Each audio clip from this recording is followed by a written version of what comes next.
I'd love this to be sort of an, as it's advertised, an AMA, and ultimately on any subject. Let me tell you what I'm working on and teeing up, if you would, conversation points. So at the XPRIZE right now, we are focused on launching a number of XPRIZes. We're focused on 6 different topics for XPRIZE this coming year. We're looking at a air pollution XPRIZE, specifically in Beijing. Can a team develop the technology that would extract the air pollution out of the air? I was just there a few months back, and airplanes could not land at Beijing airport because the visibility was so low from the particulates in the air. We're working on an XPRIZE for zero waste mining. Can you reinvent the mining process so it's not destroying the environment, the process? We're working on an Alzheimer's XPRIZE, working on a abundant clean energy XPRIZE. And this one's interesting because it's hitting a subject I think about a lot. The question is, in our energy economy, and the amazing presentation you saw by Dr. Ramaz Nam yesterday, is there technology for actually making zero-point energy or cold fusion happen? If you remember back, those of you who were in this area back in the late 80s, there was the announcement that cold fusion was real, and you saw palladium prices spike as these 2 scientists, Fleischmann and Pons, basically put forward this work, and it wasn't replicatable. And then all of a sudden, people said, oh, it's not real, it can't be done. And there was a stigma against cold fusion, and all of the work stopped. But yet in the background, there's a lot of real scientists who are carefully doing work. And our question is, if we put up a large XPRIZE in sort of this, this area, would it bring scientists back into the field to explore how do we extract energy from the universe other than the traditional ways that we know? We're working on a cybersecurity XPRIZE as well. So those are some areas. We're getting ready this year to launch a Avatar XPRIZE, which is very cool. It's imagine the ability you have to put on a pair of VR goggles, put yourself into a haptic suit, and then Uber your consciousness, if you would, into a robot someplace. And as you move and as you look around, that robot looks around. And the ability to dislocate your persona from here in New York to, or let's say I'm actually in Los Angeles this morning at 5:30 in the morning, and I Ubered into a robot, and I'm an avatar sitting here on stage. You obviously know I'm a robot, but maybe there's an e-ink face or some kind of a high-resolution mask that looks like me, and as I move around in Los Angeles, the robot's moving around here on stage in a similar fashion. So we're working on an XPRIZE there. We're working on an XPRIZE in early cancer detection. We're working on an XPRIZE, finally, it's called our Iron Man XPRIZE. One of the executives of Caterpillar came down with ALS. And when we're looking at an XPRIZE for the ALS arena, the realization was that the best thing this person could do to potentially intercept a cure for ALS was to live longer. Because the technology is coming online with CRISPR-Cas9, with genome sequencing, with all those areas, would in fact increase the probability. You have a higher increased probability 10 years from now from having useful medicine than you do today, because of the rate of technology progress. So what caused a person with ALS to live longer? Well, it was actually them being mobile, them moving around, even if it was passive mobility. So what came out of that XPRIZE design was called the Iron Man XPRIZE, which is if you would, an exoskeletal suit that would allow that person to communicate, to breathe, to move around from intent. And so Caterpillar is funding half of that prize. Anyway, so that's a little bit what's going on in the XPRIZE world. I'm actively focused on longevity, in particular through 2 companies that I've co-founded. One is a company called Human Longevity Inc., HLI, based in San Diego, that's really focused on genome sequencing and imaging your body top to bottom in high detail to create a massive data file on your phenotype that could then be compared to your your genetics to understand the correlation. And if we do that for hundreds of thousands and millions of people, we'll start to learn that this gene sequence means you have this aberration or are protected against that aberration. So it's the law of large numbers and data mining that information. The other company is a company called Singularity that's focused on stem cell research and how do we use stem cells to regenerate your body and for you to live longer. In the space arena, very passionate about space and planetary resources. We touched on slightly in previous sessions. The notion that we are now at a time where a lot of the most exciting things in space are going to happen from private companies. You've got Yuri Milner, who is an incredible investor, who's committed hundreds of millions of dollars. His passion is looking for life in the solar system. And Yuri's committed money to basically going and trying to determine whether there's life in the Alpha Centauri system and also listening to life. You've got Elon Musk with the SpaceX, focused on Mars. You have Jeff Bezos focused on moving heavy industry into space and making space habitable for millions of people. My company with Chris Lewicki and Eric Anderson is focused on extracting resources from asteroids. So I think it's fair to say that there's a lot of amazing, crazy stuff going on out there. And the ability for small teams to think at that scale and attract the capital and have the technology to start thinking about those things, as many of you are here in the audience, I think is really exciting. So that's a little bit of sort of what's on the forefront of my mind, and obviously scaling Singularity University to have global impact and be thinking about and talking about a lot of the important issues today. So with that, we have some mic runners in the audience. Who's going to tee up the first question? Any subject other than sports? Please, thank you. Good morning. Hi, Peter. You visited us in South Africa a while back, and I just want to bring up the theme that we have a planet that we can see the picture of abundance, of how all of this comes together. It can accelerate us. But it seems that the divide is growing between the haves and the have-nots. So what's some of your thinking to close that gap, particularly for leaders in emerging markets, in other economies, of items they can do? We all talk about leapfrogging, but it's a bit of a cliche sometimes. Any advice to make sure that people are trying to keep up to space? There will be winners or losers. So that's interesting. It's a great question, and it's something I'm passionate about. And I want to think about this 1 second. So it's hard for us to remember how amazing things are today because we romanticize the past. And even in the worst situations in countries around the world, it's extraordinary today compared to the way it was in the past, right? And I'm just hearkening back. Hariri in his book Homo Deus opens up with a great chapter talking about the numbers that in the past, when there was a disease or a plague in a particular town, we talk about SARS and bird flu, and it's killed dozens of people. Back then, it would wipe out 10 million people, right? Half a city would be gone in a week's time, and we forget about how insane it used to be, and how war and pestilence and hunger. I mean, the stories of true hunger and famine that would, again, wipe out millions of people at a time. We don't have this today. We don't have the scale of any of those kinds of disasters anywhere on the planet today. So it used to be that there was a have, and this was the king or the queen on the castle top, and 99.999% of the rest of that village, that city, that country were have-nots. It was truly that kind of a divide. And today we're living in a world where we have the middle class rising at an extraordinary rate.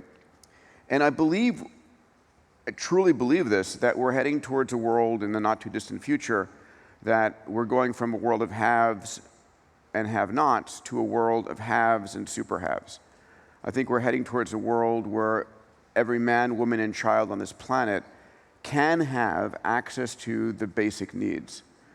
And I think also about, I'm not sure that that it's something that you, as a government or as any particular entity, you go in and you say, here, you have to use this. I think that the cell phone networks throughout Africa have transformed the nation, right? We have a continent now of a billion handsets with probably the most advanced digital banking any place on the planet. That didn't happen because someone made an edict of it. What was set up was an economic offering, an engine that made a lot of sense. And so I think the kinds of things that are uplifting society are things like Google's as a utility for knowledge and information, and cell phones for communications. And I think it's entrepreneurship. I talk about this all the time, that if you want to become a billionaire, the best way to do it is help a billion people. And that the world's biggest problems are the world's biggest business opportunities. So I believe that entrepreneurship is going to be the primary means by which we uplift much of the world. I truly do. It's, can you go and find this, what we teach at our GSP program and what we ask our students to focus on, can you go and find a really meaty problem, meaty as in, good piece of steak that you can go and focus on and build a company on. So I believe it's really hard for us to imagine that the world is orders of magnitude better than it was, but it is on almost every level. Not every level, but almost every level. So I think the best thing that can be done in Africa is to get entrepreneurs building companies. Period. So I'm thinking about ISIS blowing people up and genocide in the South Sudan, Yeah. and these tribal mindsets, or these I want to kill everybody else that doesn't look and think like me mindsets. And that seems to me to be an intractable problem. And what might an XPRIZE look like that deals with that? Yeah, thank you for bringing this up. Steven Pinker, who wrote a great book called The Better Angels of Our Nature, talks about the fact on the tribalism and the tribal warfare, which isn't gone, right? We still have that. It's gone in most of the world. And what he writes about is that historically, it was okay to go and attack and murder, rape, and pillage a tribe because that tribe wasn't human, right? We depersonified people who weren't exactly like us. And that's how you mentally would rationalize such brutality. And what's happening, though, is that the world is becoming smaller. We are realizing that we are all human. I always think about the best thing that can happen to unite us is an alien coming from outer space to attack us, to make us realize how similar we are versus how different we are. And I also believe that there's lots of places where, because of that kind of warfare, because of disease, because of issues, that people have a very different relationship with life. I know that, for example, in many countries where the child mortality rate was so high that 1/3 to 40% of children might die before the age of 5, culturally in these places, they didn't name their kids because it hurt less if you didn't name your child. And I always think about myself, what would I think, how would I feel about life if and these are very relatively large families, that you're losing 2 or 3 children. But we've reduced the child mortality rate precipitously and the maternal mortality rate in childbirth. I think that the kind of an XPRIZE is really about allowing people to connect with each other, to empathize with each other, to walk literally in each other's shoes in that regard. We looked at an empathy XPRIZE this past year, and there is a great researcher out of Stanford who uses VR for empathy. And one of the things he does, for example, is, I've been in his lab and I've tried this, you'll put on a pair of VR goggles, he'll say, look at your feet, So first I look in the VR goggles, I see a mirror there, and I see myself, my blue shirt and dark blue jeans, a white Caucasian male at my height looking back at me in the mirror, so it looks like me, and I move my arms and it moves its arms. And then he says, look down, and I look back up, and I'm a young black woman. And I can look at myself, and then I turn around, and there's some guy berating me because I'm a woman, because I'm African American, whatever it might be, and I can sort of feel what it feels like to be in that kind of a situation. And I think empathy is one of the key areas that we as a society need to be developing. And so it's one, I still think there's a there for an XPRIZE in empathy. How do you measure it? And if you can measure it, how do you increase it? So I'll leave it at that. We had another question in the back over there. Please. Okay. Thank you. First of all, I just want to thank you, Peter. I'm coming from Israel, and you have a huge impact on us. So thank you. Before anything Thank else. you, and thank you for coming such a long distance. Pleasure. I was wondering, we see in the world, from my perspective at least, that there are two forces, the human, the advanced one, and on the other side you see politicals, which are, in a sense, taking us back to the dark ages. What do you think? How can we take care of it? I should have said you can ask me questions on anything other than sports and politics. I forgot that part. I don't know. Listen, I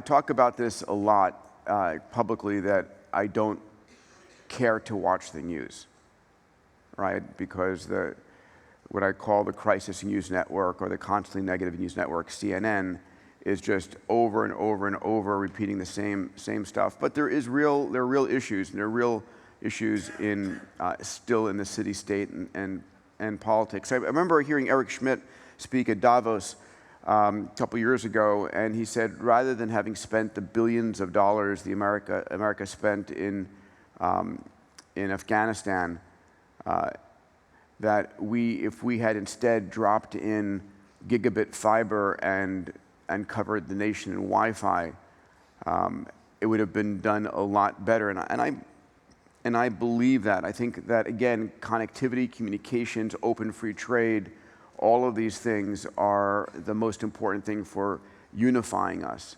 right? And I think about this in the regard that you and I are both made up of trillions of human cells, each of which is an individual life form.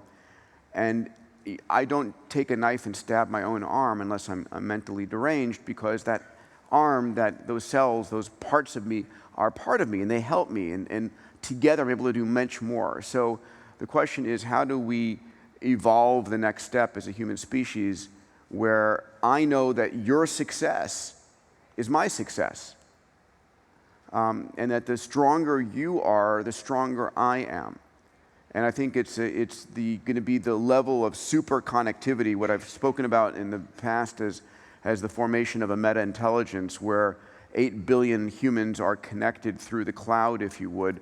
And as you learn something and know something and feel something that is different from me, that's a benefit to me versus a threat to me.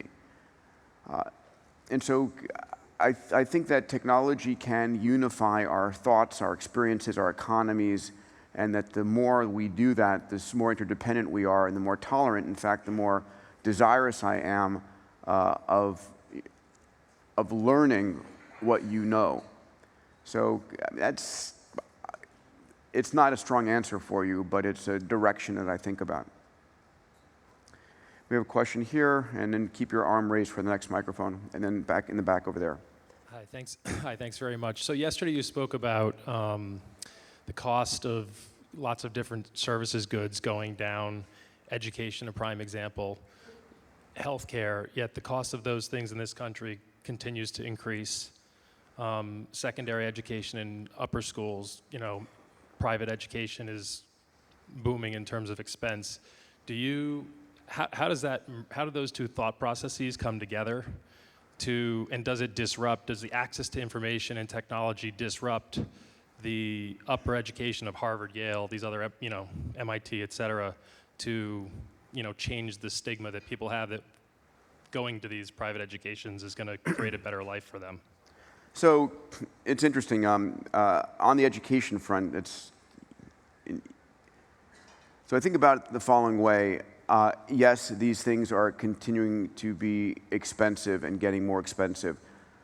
There will be a point at which the education you're going to get from an AI is so much better than what's being offered that there will be a disruptive change. People will literally stop going and paying for that expense. But education is in two parts, right? Education is knowledge, skills, information.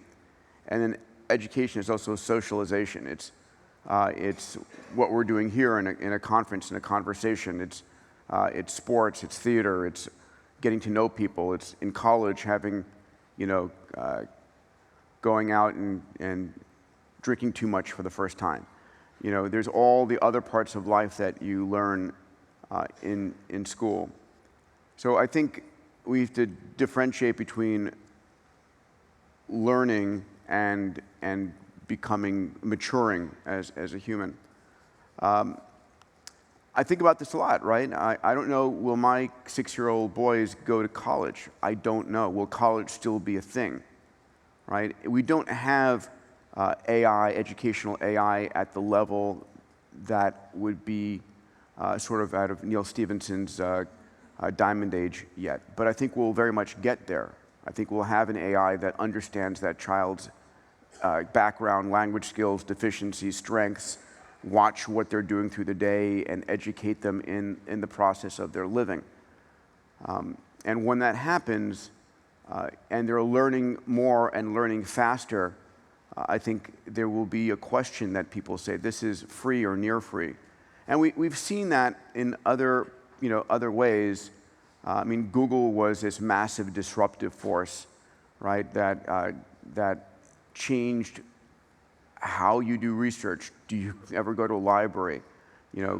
All those things, and disrupted a lot of different businesses. Amazon is disrupting a lot of businesses. I think education and healthcare, while they're expensive today, I can see a path to the point where the offering being made is so much better, and the underlying cost is near de minimis, that there will be a change. There will be a fundamental change, and it will not be gradual. It will be disruptive. I was talking to my cousin Peter last night, who's in the audience here, was telling me that back in when silent movies were sticking around, there was a union for the piano players that played piano for those, and that union was disbanded finally in 1961. Right? There is going to be, the teachers union is going to continue to want to be a union pushing things forward, but there'll be a point at which parents are going to say, listen, I'm sorry, the education here is far better, and it doesn't cost us anything. Where's the next question coming from? In the back, yes, thank you. Peter, thank you very much for your insights sharing. Just would like to know more about your point in the technology ethic. I think it's very obvious, all of the very sexy and fancy technology, the blockchain, the quantum computing, AI, enormously empowered human being. But what will be a truly better future down the road? I think it's a human being will continuously be more increasingly empowered, and then be prioritized, centered, or we stay humble to be the part of the whole universe, or whole nature. So what do you think about that? Thank you. Yes, so thank you. It's a deep and important question to ask. So two thoughts. One, we are becoming empowered in a way that is extraordinary, and the life of children 20 years from now will be godlike compared to what even we have today. And the question becomes, is that a good thing or a bad thing? How will society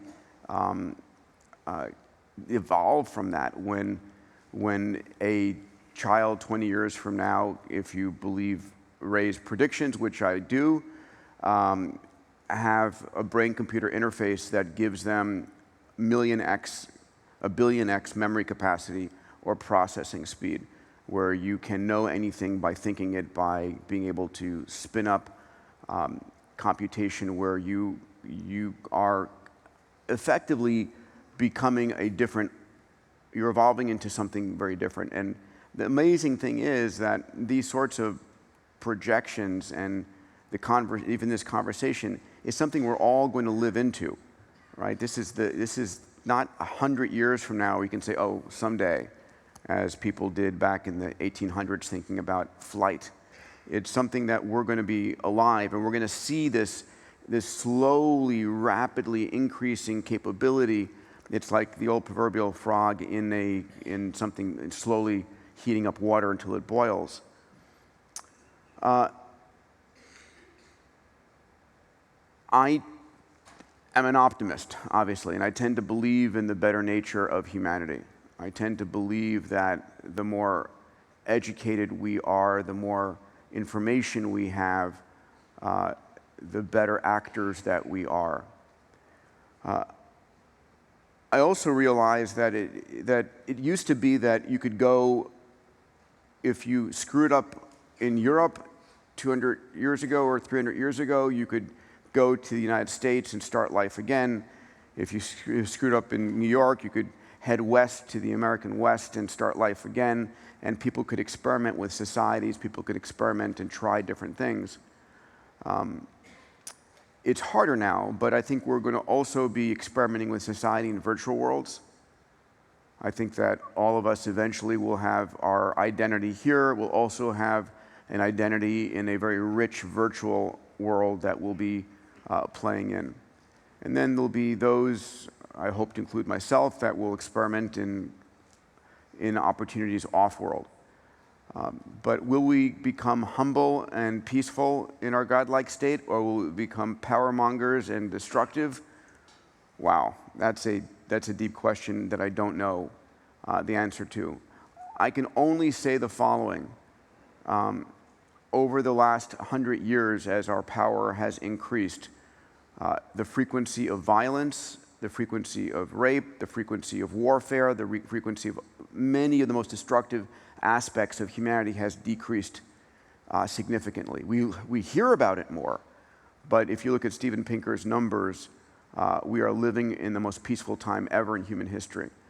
So I tend to believe that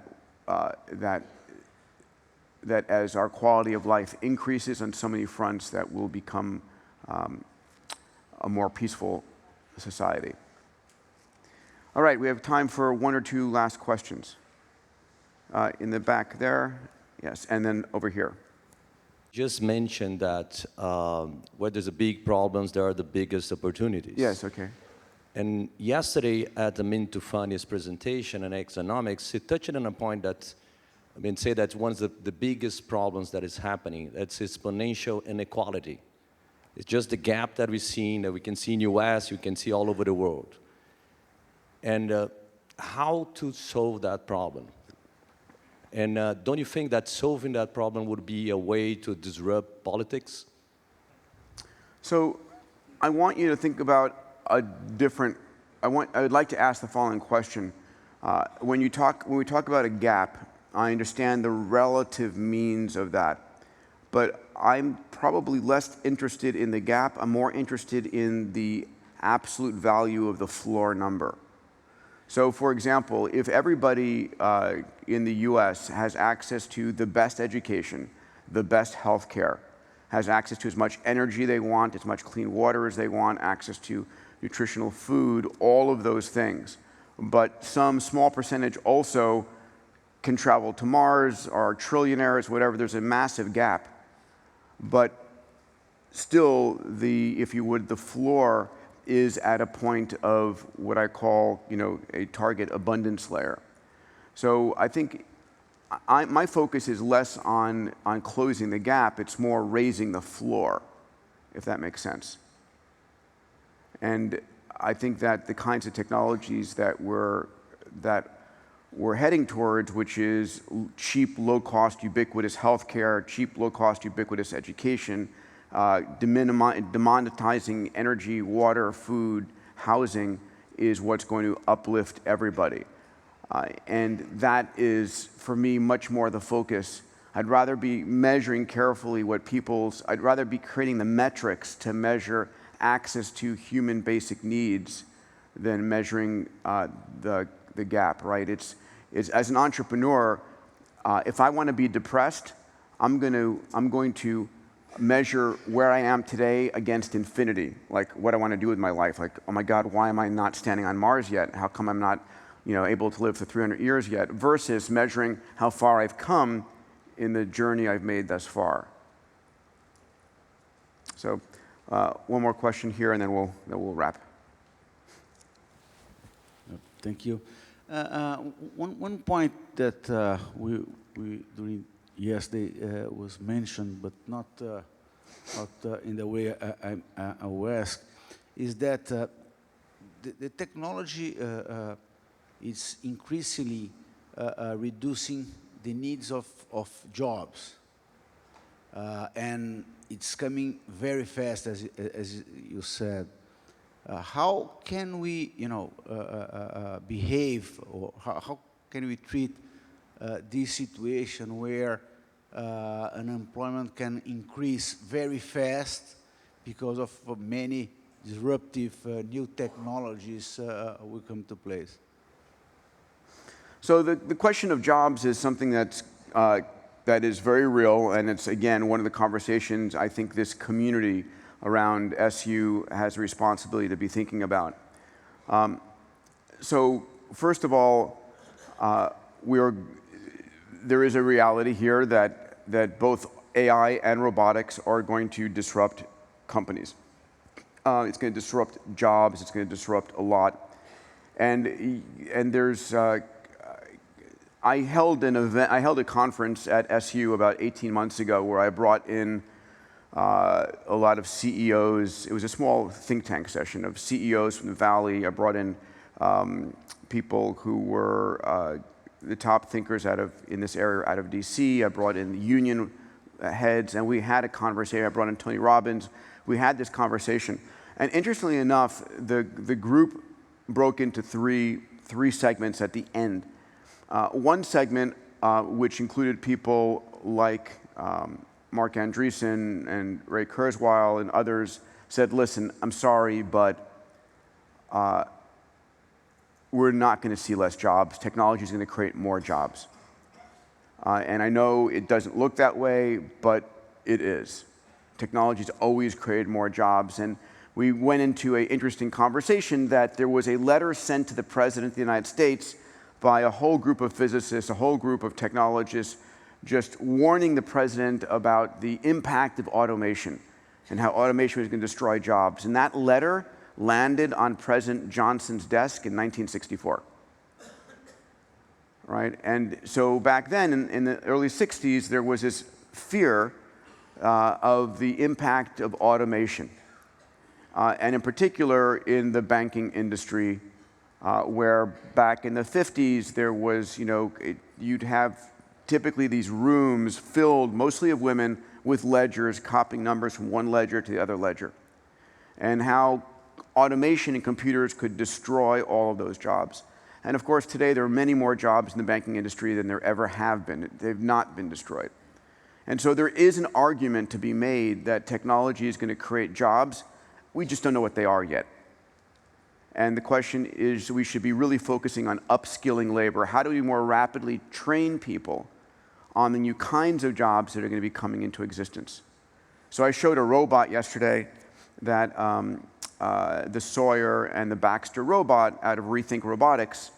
And that robot is trained by the line worker. It has what I call an interface moment. It has a new way of doing things rather than going and coding the movements or whatever. You literally pick up the arm of the robot, you push a button, you pick up the arm, you pick something up, you move it, you let go of the button, and the robot repetitively moves. The programming is just you passively moving the robot's arm to tell it what to do, and the line worker stops doing that repetitive motion and has the robot do it for it, and the line worker then does something else.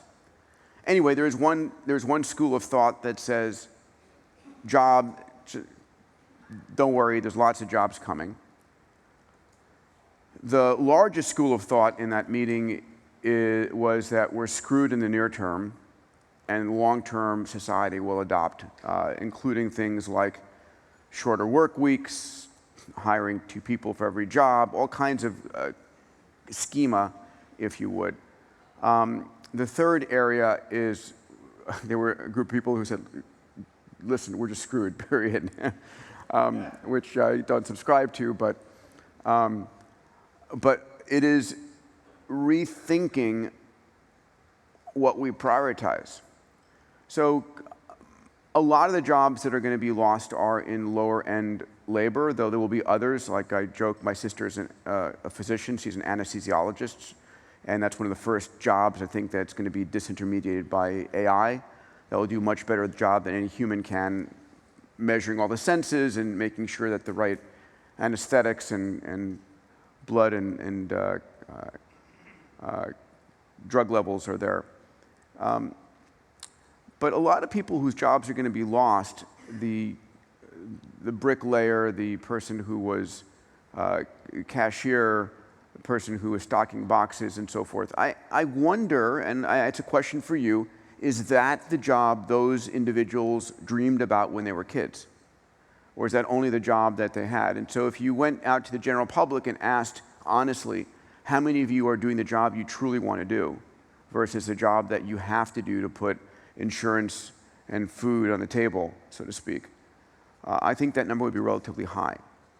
And so the question becomes, if you didn't have to work for a living, because universal basic income, UBI, which is being experimented with in dozens of countries around the world, actually became the norm, and you could let go of having to work for a living and do what you wanted to do. Maybe it's to read stories, maybe it's to be a fashion model, maybe it's to be, a researcher, explorer, or a beach bum, whatever it might be. You can do those things. I think part of the most important things is retelling the story of how we value ourselves as humans. Because a lot of the value people take is from their job versus from other elements. But these are the conversations we need to have. And on that note, I thank you for your time this morning and look forward to meeting many of you through the day. Thank you.